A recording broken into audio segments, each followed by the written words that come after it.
Good morning and welcome.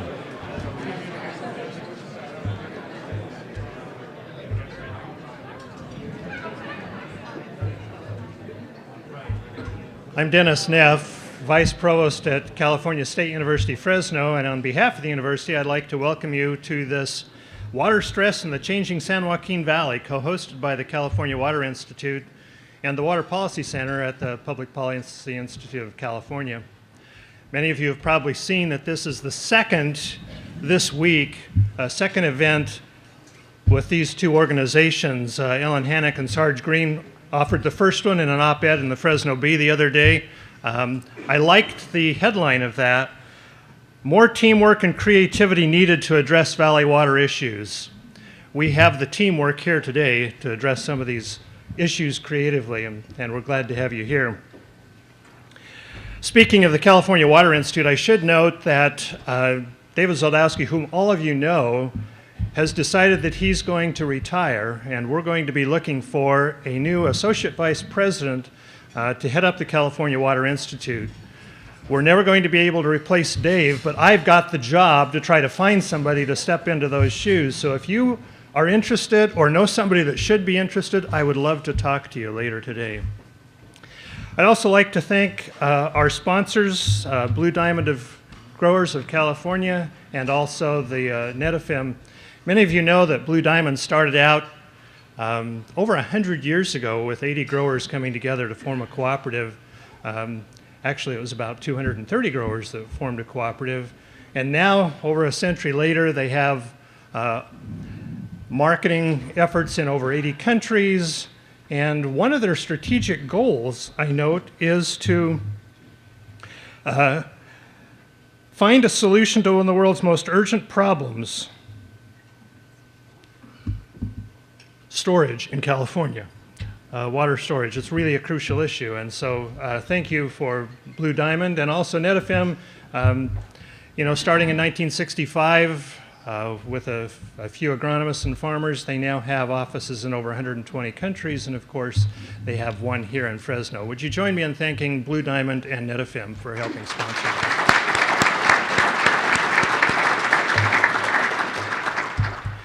Now I'd like to introduce Maz Mazumoto.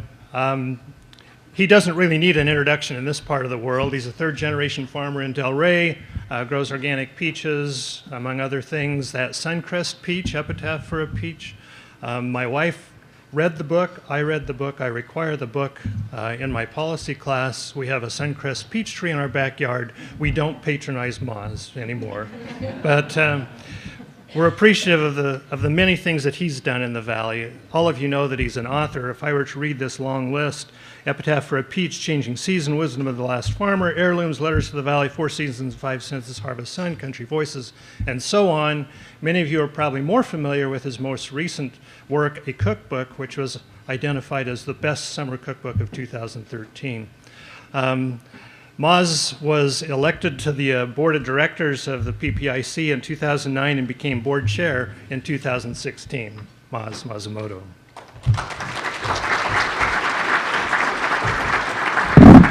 Thank you very much, Vice President Neff, and Fresno State for the partnership for this event, and good morning to everyone. I'm pleased to be here representing PPIC's Board of Directors at this event here in my own backyard. And it's a pleasure to host this event after a record-breaking rain year and open the discussion of water in California without the pressure of a 6th year of drought. And for those of you who are not familiar with PPIC, or Public Policy Institute of California, we are a nonpartisan think tank with offices in San Francisco and Sacramento. We do a wide range of work on issues from corrections to education and water. And I'm honored to help represent the Valley's interest on the board of PPIC, of such a well-respected organization that explores policy and continues to impact our everyday lives beyond headlines, tweets, fake news, and dare I say, another weather front approaching with too much rain. As a farmer, I'd forgotten what it was like to get a tractor stuck in mud following a rainstorm. And I hope this isn't the metaphor for our region's water outlook and following this amazing rain year. Today's program highlights the work from PPIC's Water Policy Center and its extended network of research colleagues from around the state. Leading this effort is a senior fellow and PPIC Water Policy Director, Hanak. Ellen will give us a rundown of today's events and present some of the key findings from the new PPIC report on the San Joaquin Valley. So again, thank you very much for attending this, and without further ado, it is my pleasure to welcome and invite Ellen Hanak to the stage. Ellen?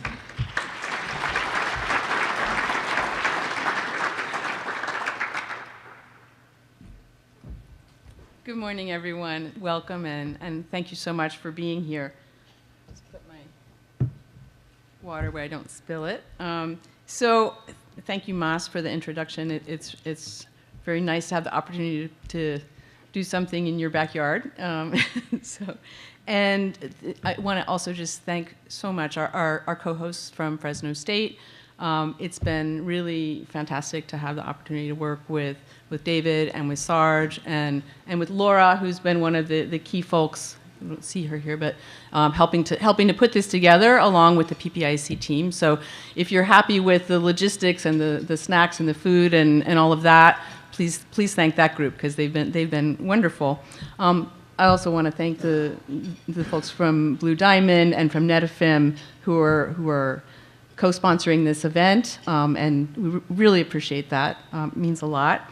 And also thank the funders of this research. So this is really the first installment in a longer project that a large group of us are doing. I'm going to introduce you to the cast of characters in the research team in a minute, but the effort is really to take a deep look at some of the big challenges facing the San Joaquin Valley in terms of water management. Water is really a key issue for this region, probably more than anywhere else in the state in terms of its importance to the economy.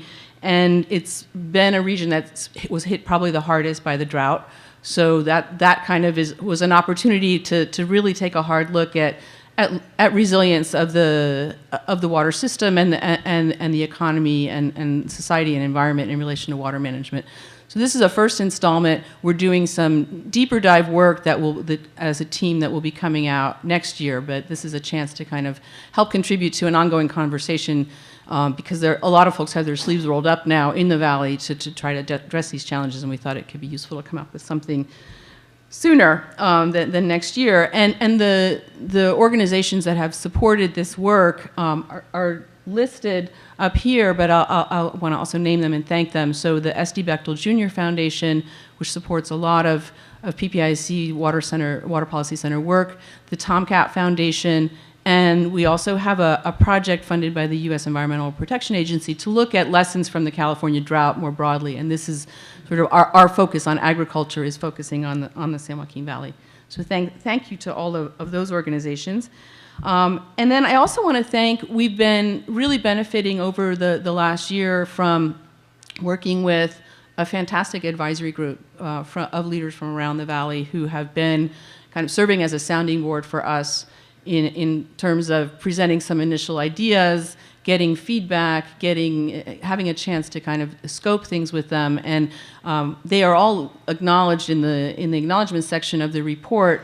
A number of them are here today. You're going to get to hear from some of them on the panels, and that includes Chuck Alam, Eric Averett, Emmy Katani, Michael France, Dave Orth, and Stuart Wolf. But also we have some others in the audience, so I just want to shout out. I see Daniel Mountjoy there, Kathy Wood McLaughlin, Paul Hendricks, Vernon Crowder, and I didn't see David Sears, but I think he's signed up to be here, so you may see him later. And then a number of others that couldn't be here today, but you can see them all listed in the back. So anything that you like in what I'm going to tell you probably was something that they said was an idea worth sharing. Anything you don't like is something they probably advised us against telling you, so don't want to blame them for anything, but it's just been really valuable to our work. So I think I have a housekeeping thing or two to say. Yes, so just what you've got in front of you in terms of the program materials, you've got the agenda and more detailed speaker bios. If you want to know more about all the speakers, you'll have a chance there. You got a copy of our new report, Water Stress in a Changing San Joaquin Valley, and you've also got a blue briefing kit called California's Water. This is a set of short policy briefs on a range of California water issues, and it features our whole research network from around the state of experts from different universities and organizations who've contributed to that, and with the effort of really trying to put out nonpartisan, objective information on some of the key water policy challenges. So, brief rundown of today's program. I'm going to give you a brief overview of our new report, and then we really want the day to focus on discussions with local experts and leaders. So we've got 3 panels of folks who are going to be talking about solution approaches in tackling some of the key challenges that the Valley is facing in relation to water management. And there are going to be some breaks is set up in between time, and especially before the last panel, we're going to break and go to a buffet and grab lunch and then come back and sit down. Later today, I should say, report and slides are going to be up on the web, and actually this is being webcast, so greetings to everybody who's watching from afar, and then the videos will be up on the website, on the PPIC website within the week, so you'll be able to share them with folks who weren't able to make it. Later today, you're going to receive an email with a short survey asking you just to give us some feedback on the event, and really encourage you to please help us out by giving us frank feedback, because that helps us to improve how we organize this and improve our work. And then the final little message is to please silence your cell phones. Thank you. So now I'm going to move on to give you this quick overview of the report, and I want to start by just introducing the rest of the research team. This is a group of folks from Fresno State, PPIC, UC Davis, Point Blue Conservation Science, ERA Economics, and UC Merced that are involved in this longer-term project. Most of the folks up here are authors of the first report as well. And I should say, actually, just go back there for a second, that not all the authors are here, but some of them are, including some that you're going to see on stage and some that are just down in the front here. So anybody who wants to grab them and talk during breaks or afterwards, folks will be around. So I'll just call out, not on the program, but here, Nat Seavey, Jay Lund, Alvar Escriva. So please feel welcome. They'd be happy to talk with you. So just going to start with the big picture takeaways from this first effort. The first is that the Valley, as you all know, is really an agricultural powerhouse. It's California's largest farming region, responsible for about half of all agricultural output measured in dollar terms, and it faces unprecedented challenges and inevitable change related to management of water and some related challenges. It's not just water scarcity, it's also issues dealing with water quality and some related things. A lot is at stake for the region's economy, for communities, and for the environment in tackling these challenges well. We look at a wide menu of approaches. There are many solution options and strategies and tools, some of them easier than others, some of them more expensive than others, but what we sort of highlight in this first round of a review is that the most promising approaches seem to have these characteristics here. They help increase flexibility in water management. They provide incentives to folks to do the kinds of things that are going to contribute to solutions on the farm, like recharge, for example. And when possible, they leverage multiple benefits. So really looking for those opportunities that give you benefits, say, in terms of economic output and also some habitat, for example, or water quality and water quantity, managing those together. Those can be approaches that really can be very helpful. All of the approaches are going to require more cooperation and more coordination. And so that was sort of the title of the op-ed that Sarge and I had was was really spot on. We didn't write the title. The Fresno Bee wrote the title. So, but they got it. They got the message. That's really probably the key takeaway from this whole effort. And we start to highlight ways in which the state and federal governments can provide some really valuable support, and that can include money, but it can also include flexible regulatory approaches as well. So now just on to a brief highlight of, and it's kind of following the structure of the report. We start by just a bit of an overview of agriculture in the Valley's economy, because that's an important context to understand the role of water here and the possible solutions. The second area, we really focus on looking at some of the challenges, water scarcity and bringing the Valley's supply and demand into long-term balance with the new Groundwater Law is probably the foremost one, but then I'll talk to you about some of the others as well. And then a little bit of a look at some of the strategies, tools, and cooperative approaches, and that's going to kind of set up for the panel discussions.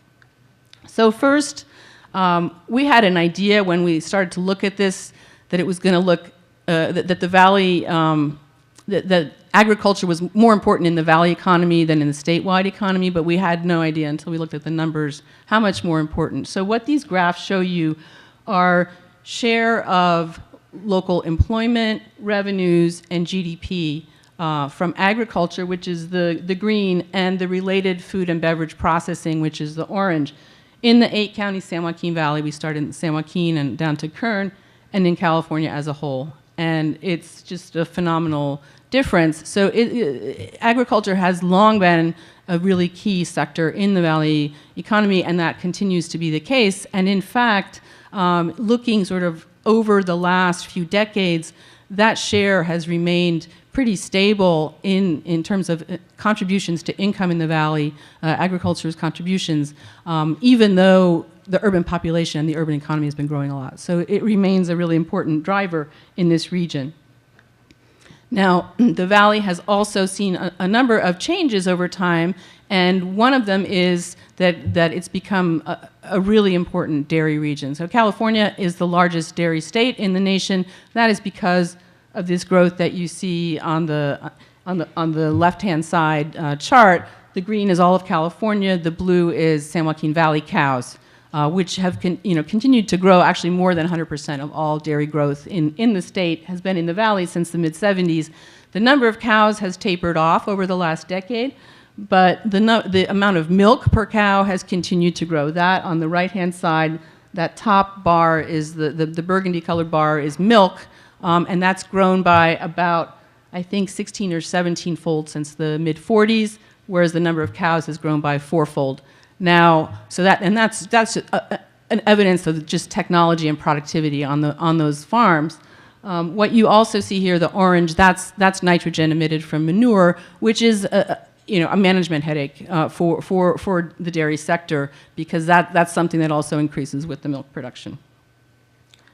So, let's see. There we go. What's happening in the crop sector? This is also interesting to sort of see long-term, since we have the data by crops by year since 1980.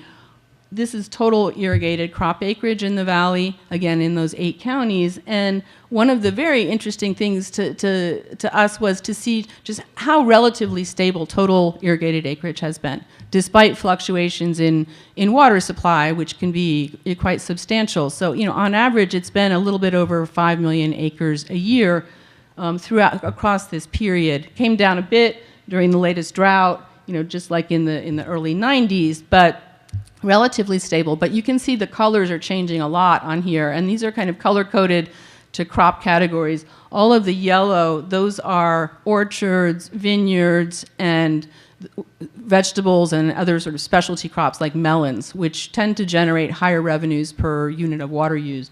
The blue, that's everything related to the dairy sector, basically. That's alfalfa, and it's corn silage. The dark blue is corn, which has grown a lot for silage for the dairies.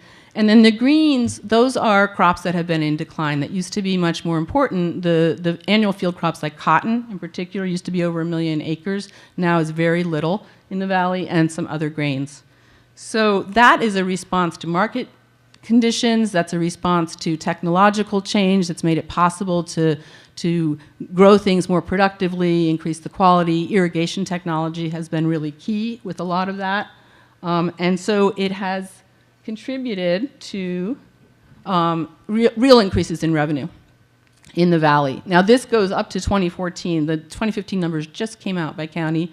We didn't after we'd already gone to print, but so you'll see the numbers coming down a little bit for 2015 because 2014 was a really good year for almonds and for dairy, but basically over time these are real, inflation-adjusted dollars. Revenues have been going up, and I'll just point out that 1980 was a commodity price boom year, so that was a high year at the time, and you can see that things have been going up, and that a lot of that has to do with this adaptation of the ag sector. And I think one of the stories that we try to, hopeful things that we highlight is that there's a lot of creative adaptive capacity in the ag sector here, and there's going to be ability to tackle some of the new challenges that Valley Ag is facing. We think, through a combination of technology and markets and adaptations of different types. So now, moving on to the big challenge, which is water scarcity and the valley's long-term water imbalance. Just as an example of the role of groundwater, on average, it varies how much its share is in different parts of the valley, but on average, probably about 40%, something like that, is groundwater use. But over time, there has been long-term overdraft of the valley's groundwater. That's been going on in some places since the 20s, because when technology made it possible to pump large volumes of water. And during the drought, we saw this in spades, where valley agriculture lost about half of its surface water in 2015, but was able to make up most of that with extra pumping, and so that the net loss was only about 10%. But this pumping also really kind of underscored some of the challenges of relying on groundwater, extra groundwater pumping over time, and that included dry wells, that included land sinking, and it included kind of concerns, given the shifts toward more and more tree crops, of having water available for future droughts. And really, a lot of that was behind the new groundwater law that's going to require folks to bring water tables, groundwater into balance. So I just want to show you, we did an analysis looking at the last 30 years and where, what water is being used, where it's coming from, and how it's being used. So the little chart on the right is which sectors are using the water, and this is net water use, the amount that's actually consumed by crops or evaporated into the atmosphere. Farms, not surprisingly, are the biggest water user. It's, just given the importance of ag here. The pie on the left shows you where the water is coming from. So the blue is local supplies, and that's precipitation in the valley floor, as well as water coming in from the Sierra. That is used both as surface water and as sustainable groundwater, because a lot of it goes into recharge. A few folks up in the northern part of the valley pump directly from the delta. That's that little slice of direct delta use. The orange is delta imports. That's the water coming in through the pumps in Tracy for the Central Valley Project and the State Water Project. And then that, I don't know, it looks kind of dark orange or red there, the groundwater overdraft. That is the amount of extra groundwater that's being pumped beyond the amount that is sustainable over time. That's the mining of groundwater. About 13% over these last 30 years, about 1.8 million acre feet, just to give it to you in sort of those numbers. Now, over time, we have details that showing you how this has happened year by year. It's been increasing, and you can see the effect, much more. The red bars are how much extra groundwater is being taken out of the ground. During the latest drought, it was record amounts, but you can also see that it's been happening the whole time, and there have been very few years where at the overall level of the valley, there's been net refill. Just maybe 4 there. Those are the blue bars there. Now, some places it's not as bad as this, but overall, this is the water balance. It's gotten worse in the last 15 years for a variety of reasons. One of them is just drought. The last 15 years have been drier on average than any time since the 1920s. The second one is that more imports are now going to Southern California than in the earlier years. And that's because Southern California did not used to take all of the water that it was contractually entitled to. It built Diamond Valley, it started doing more groundwater banking, and so now they take about 500,000 acre-feet more water than they used to. And that water used to be available in the valley and was really helpful for recharge. The third reason is environmental regulations, and that's been something that's been talked about a lot, and probably the one that's highlighted most in sort of press conversations. There are not any really good numbers on how much that is. That's something that we're looking at in the ongoing work, but we can say definitely that in the last decade or so, that's been harder. That's been a bigger issue because the newer regulations give less flexibility to sort of meet environmental regulations in certain months and then pump in later months. I'll also say that that impacts different folks in the valley very differently. So folks on the west side, in the Westlands and Del Puerto, those areas, they're impacted much more by the environmental regulations than a lot of the other water users. So state has a new groundwater law that was signed into law in September 2014. I'm guessing a lot of you in the room have been going to a lot of meetings about this, and folks have really had their sleeves rolled up to start the first phase of implementation, which involves developing groundwater sustainability agencies that are then going to be developing groundwater sustainability plans.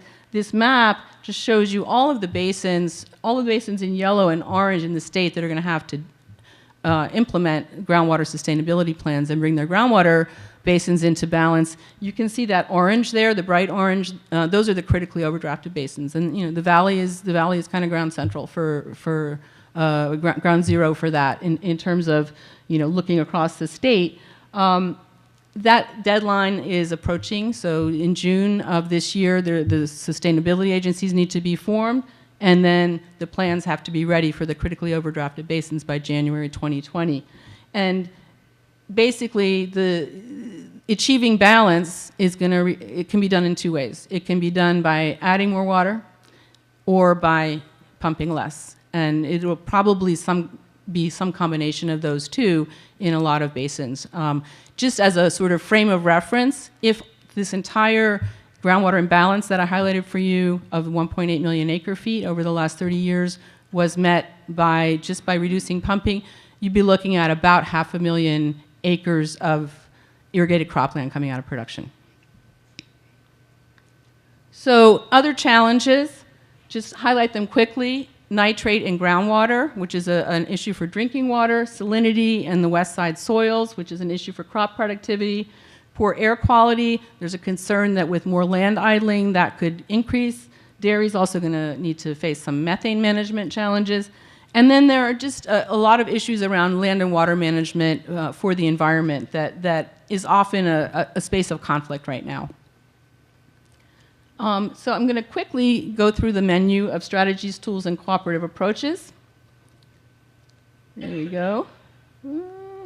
Okay, so this is the biggest menu. This is options for bringing groundwater basins, supply and demand into balance. And there are kind of three bins here. The first is managing groundwater reserves. That's all about just the rules that get put in place at the level of groundwater basins to be able to know what's happening. So that's the accounting of what's there, what's going in, what's coming out. That's going to be key for providing incentives to folks in order to do things like groundwater recharge. There's a whole list of options for expanding usable supplies, some easier and faster than others. Capturing more local runoff, that's the kind of thing that's happening massively in a year like this. Repurposing local supplies, the idea of capturing and reusing recycled wastewater, for example, which has some potential in some places. Improving delta conveyance could make a difference to ability to have more reliable supplies from Northern California. Reducing coastal water demands, changing environmental flow standards. There are proposals for them to go up and down. And then reducing water demand, there are opportunities to do this in ways that don't cost as much to the economy, and that can include through localized trading. Solutions for nitrate management. There are both safe drinking water programs for the short-term challenges in small rural communities. I think we'll have a chance to hear about that in the panels a bit. There are also programs to manage nitrogen loading at the farm level for reducing the long-term impacts of this. Salinity, there are a range of approaches on the table too, managing salt, including with some major infrastructure proposals, as well as through irrigation and crop management. Managing dust from idle fields is going to be a challenge that the folks are going to have to tackle in some different ways. And then we're suggesting really thinking about some new approaches to environmental management to get to better environmental outcomes in ways that are better for the economy as well and reducing conflict. So the idea of novel ecosystems and managing in creative, pragmatic ways, setting realistic goals that look at the ecosystem as a whole rather than focusing specifically on individual species. We have some suggestions for thinking about flexible management of habitat on working lands in ways that make it easier for farmers to do this, as well as voluntary settlement approaches for allocating environmental water. And we'll have a chance to talk about that in the panels as well. We highlight a number of multiple benefit approaches.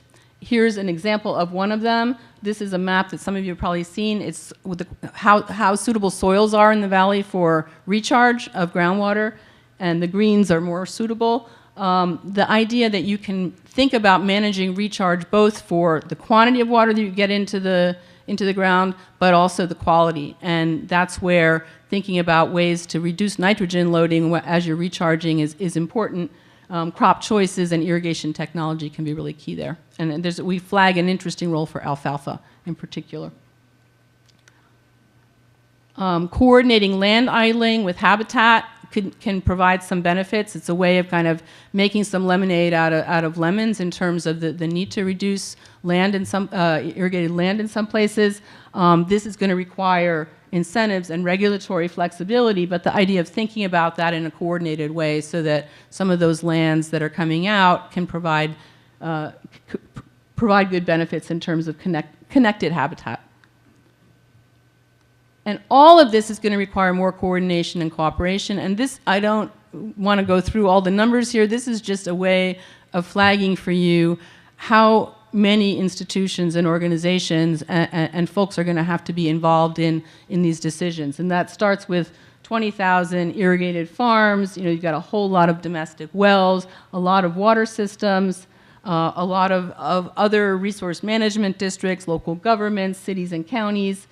And just to highlight one of them, this is the one that everybody's been working on right now. There are 15 sub-basins that are going to have to comply with SGMA. So far, more than 70 groundwater sustainability agencies look like they're going to be forming in these basins. So that, in and of itself, is going to be a major challenge to figure out how to make that all work. So, I'm wrapping up now. There we go. So the last message is just that really efficient and effective and equitable solutions are going to require cooperative approaches. It's not going to be possible to solve all these problems farm by farm. Many opportunities are available to tackle multiple problems at once. Urban-rural partnerships are going to be key. We'll have a chance to talk about that in the third panel, I think especially. And state and federal agencies can really play a vital role. And so with that, I want to leave you with some nice photos of the valley, and thank you, and ask my first panel to come up, please.